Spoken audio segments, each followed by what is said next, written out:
जय श्री राधा कृष्ण। भक्तों, चातुर्य मास आने वाला है। यही वो पवित्र समय है जब भगवान श्री हरि विष्णु 4 महीनों के लिए योग निद्रा में चले जाते हैं। इसके साथ ही विवाह, गृह प्रवेश, मुंडन जैसे सभी मांगलिक कार्यों पे विराम लग जाता है।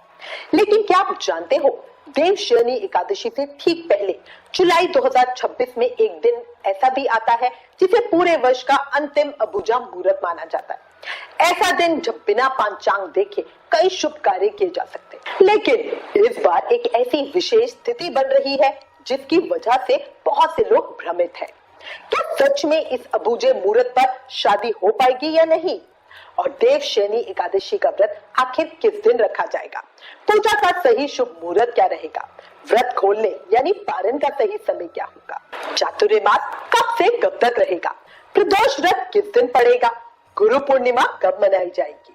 सत्यनारायण भगवान की पूजा व्रत कब करना उत्तम होगा? और जुलाई महीने के सभी धार्मिक महत्वपूर्ण पर्वों की जानकारी भी दूंगी। प्लीज वीडियो को आखिर तक जरूर देखना, क्योंकि बीच बीच में ऐसी महत्वपूर्ण बातें बताऊंगी जो शायद आपने पहले कभी नहीं सुनी होगी। अगर आप पहली बार हमारे चैनल पर आए हैं तो चैनल को सब्सक्राइब कीजिए, और वीडियो पसंद आए तो एक लाइक जरूर करना। आपके कमेंट से हमें और वीडियोस बनाने की मोटिवेशन मिलती है, याद रखना। भंडली नवमी आषाढ़ माह के शुक्ल पक्ष की नवमी तिथि को होती है। इस साल भंडली नवमी 22 जुलाई दिन बुधवार को है। भंडली नवमी को भांडल्या नवमी, कंदर्प नवमी आदि नामों से जाना जाता है। भंडली नवमी के दिन भगवान विष्णु की आराधना की जाती है। इस दिन आप बिना मुहूर्त देके गृह प्रवेश, वाहन की खरीदारी, दुकान या नए बिजनेस का शुभारंभ कर सकती है। ये दिन आषाढ़ी गुप्त नवरात्रि का अंतिम दिन होता है। इसे इस दिन देवी मंदिरों और घर में हवन पूजन आदि कर कन्या पूजन किया जाता है। इस बार नवमी तिथि में 2 सूर्योदय है, इसी से 2 दिन नवमी रहेगी। अब बात करते हैं देवशयनी एकादशी की। जुलाई महीने के सबसे महत्वपूर्ण पर्व है देवशयनी एकादशी। हिंदू धर्म में इसे वर्ष की सबसे महत्वपूर्ण एकादशियों में गिना जाता है। मान्यता है इस दिन भगवान श्री हरि विष्णु क्षीर सागर में शेषनाग पर योग निद्रा में चले जाते हैं, और यहीं से चातुर्य मास प्रारंभ होता है। 4 महीने तक विवाह, गृह प्रवेश, मुंडन जैसे सभी मांगलिक कार्य बंद हो जाते हैं। लेकिन इसका अर्थ ये बिल्कुल नहीं है कि ये समय अशुभ होता है, बल्कि शास्त्र कहते हैं कि यही 4 महीने साधना, जप, दान, सेवा, भक्ति और आत्मचिंतन के लिए सबसे श्रेष्ठ माना गया है। जो पुण्य इन 4 महीनों में किया जाता है उसका फल कई गुना अधिक बताया गया है। इसलिए यदि आप पूरे वर्ष कोई नियम नहीं निभा पाते तो कम से कम चातुर्य मास में अवश्य कोई ना कोई संकल्प जरूर ले। जैसे प्रतिदिन गीता का एक अध्याय पढ़ना, है ना, या भगवान विष्णु के नाम का जाप करना, तुलसा जी की सेवा करना, परिक्रमा का नियम, दान पुण्य करने का नियम, सात्विक भोजन करने का नियम, क्रोध, झूठ और नकारात्मक विचारों से दूर रहना। विश्वास मानिए, यदि पूरे मन से 4 महीने कोई एक भी नियम निभा लिया जाए तो उसका आध्यात्मिक लाभ जीवन भर मिलता है। साल 2026 में देवशयनी एकादशी 25 जुलाई दिन शनिवार को मनाई जाएगी। अब सबसे पहले जानते हैं इस तिथि का समय। तो देखो, एकादशी तिथि प्रारंभ होगी 26 जुलाई की सुबह 9:12 पे और समाप्त होगी 25 जुलाई की सुबह 11:34 पे। इस बार एकादशी सूर्योदय में पूर्ण रूप से प्राप्त हो रही है, इसलिए सभी प्रमुख मंदिरों और वैष्णव परंपराओं में 25 जुलाई दिन शनिवार को ही देवशयनी एकादशी का व्रत रखा जाएगा। चाहे वो वृंदावन के बांके बिहारी मंदिर हो, राधा रमन सरकार हो, खाटू श्याम जी हो, उज्जैन में महाकाल हो, या इस्कॉन मंदिर या निबर्ग संप्रदाय, सभी स्थानों पर इसी दिन व्रत रखा जाएगा। अब जानते हैं पूजा के महत्वपूर्ण समय के बारे में। देखो, ब्रह्म मुहूर्त सुबह 4:16 से 4:47 तक है। अभिजीत मुहूर्त दोपहर में 12 बजे से 12:55 तक है। संध्या काल की पूजा का शुभ समय शाम को 7:17 से रात को 8:19 तक है। यदि संभव हो तो इन शुभ समयों में भगवान विष्णु और माता लक्ष्मी की बढ़िया पूजा करें। इस साल देवशयनी एकादशी पर ग्रहों का, नक्षत्र का बहुत उत्तम योग बन रहा है। गुरु इस समय कर्क राशि में उच्च के है, वहीं सूर्य भी इस समय चंद्रमा की राशि कर्क में है। ग्रहों में राहु कुंभ राशि में है, शनि मीन राशि में, शुक्र सिंह राशि में और केतु भी सिंह राशि में है। बुध अपनी स्वराशि मिथुन में रहेंगे। इस प्रकार ग्रहों का उत्तम योग है। गुरु अभी अस्त है, इसलिए विवाह आदि शुभ मुहूर्त अब नहीं है। अब सभी शुभ मुहूर्त कार्तिक मास की देव उठनी एकादशी से ही आएंगे और इसीलिए इस एकादशी से गृह प्रवेश और कोई भी शुभ कार्य आदि नहीं कर पाएंगे।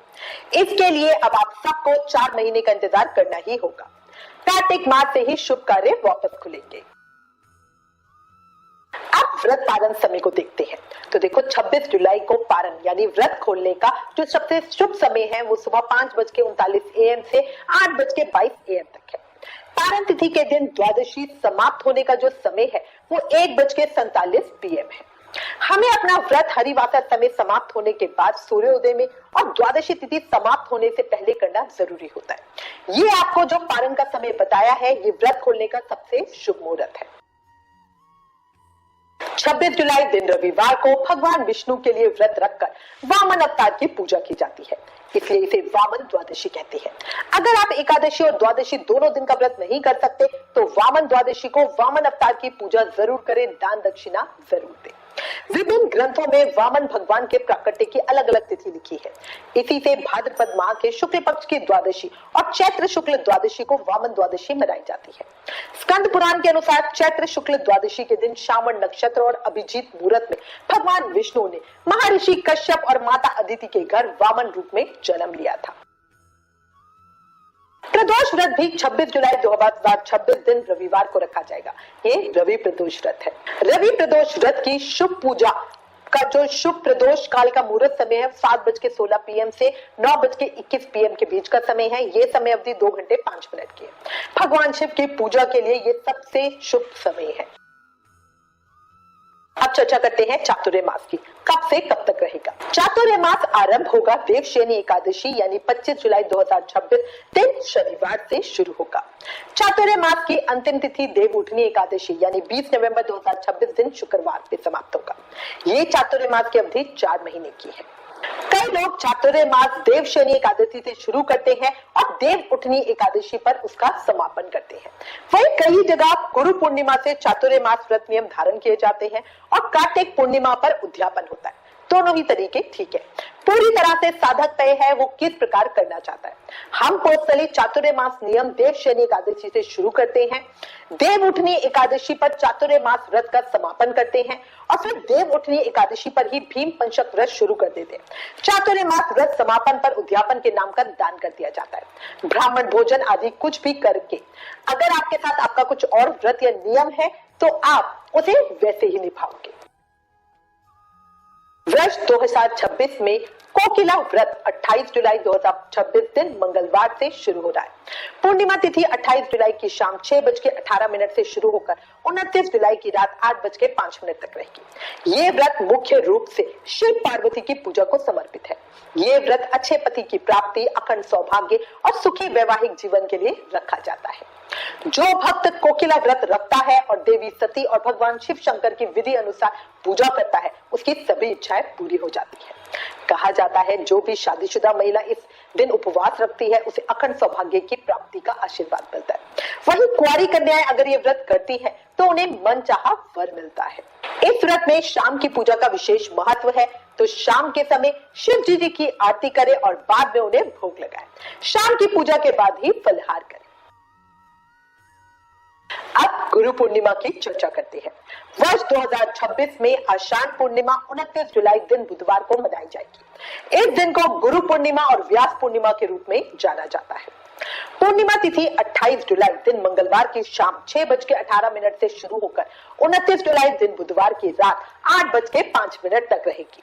29 जुलाई को शुभ संयोगों के साथ सूर्योदय में पूरे दिन की पूर्णिमा तिथि है। इस दिन सत्यनारायण भगवान की पूजा व्रत होंगे। साथ ही गुरु पूर्णिमा या व्यास पूजा भी इसी दिन करेंगे। वृंदावन में श्री मदन मोहन जी मंदिर में गुरु पूर्णिमा 29 जुलाई पर विशेष महोत्सव होता है। 30 जुलाई से सावन का महीना शुरू होगा। महर्षि वेद व्यास जी को वेदों का संकलन करने वाला महान ऋषि माना जाता है। उन्होंने महाभारत जैसे महान ग्रंथ की भी रचना की थी। इसी कारण इस दिन को व्यास पूर्णिमा कहा जाता है। यदि आपके जीवन में कोई गुरु है जिन्होंने आपको सही मार्ग दिखाया है, चाहे वो आध्यात्मिक गुरु हो, माता पिता हो या शिक्षक, इस दिन उनका सम्मान अवश्य ही करना। और इसी के साथ आशा करती हूँ ये जानकारी आपके लिए उपयोगी होगी। यदि आपके मन में इससे जुड़ा कोई भी प्रश्न हो तो कमेंट में अवश्य लिखिए। मैं आपकी सहायता करने का पूरा प्रयास करूंगी। ज्ञान तभी बढ़ता है जब उसे दूसरों तक पहुंचाया जाए। इसलिए इस वीडियो को अपने परिवार, मित्रों और सभी श्रद्धालुओं के साथ अवश्य साझा करें।